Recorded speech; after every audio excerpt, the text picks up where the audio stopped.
Hey friends, hello and welcome back to the channel. In this video, I'm going to share to you on how you can fix if the Microsoft Edge is opening in a new tab or a new window. So let's go quick into the process. Now let me show you. Let's open Microsoft Edge. So in the Windows search bar, type Edge. Best match, click on it. Maximize this.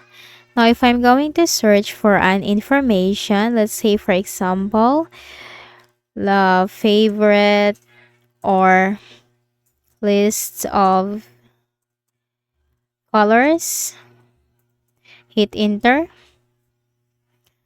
Now let me scroll down, and if I click on one website or one result, this will open in a new tab or a new window. And if I again click on another result, this will again open in another tab or another window. And if I open another result, this will also again open in a new tab or another window. Now this could be annoying because once the tabs are full right here at the top, or the windows are full right here at the top of the Microsoft Edge, now that could be a hassle for you as to where you are going to find the results that you really needed.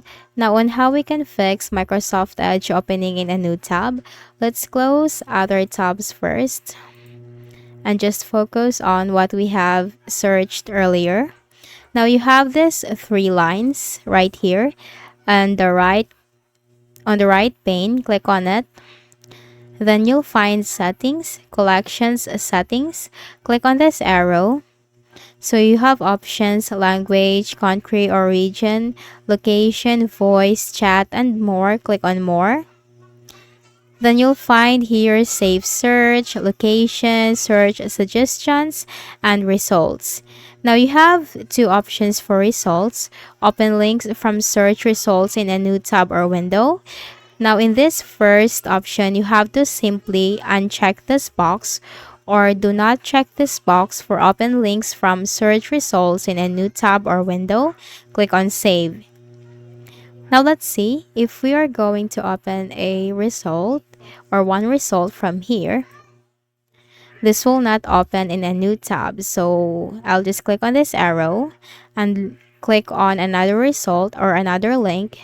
This will not open in a new tab or no window. So this is how you can easily fix Microsoft Edge opening in a new tab or a new window. So I hope this video helped you. Kindly please do not forget to hit the like button and subscribe to our channel for more videos and tutorials. Thank you for watching.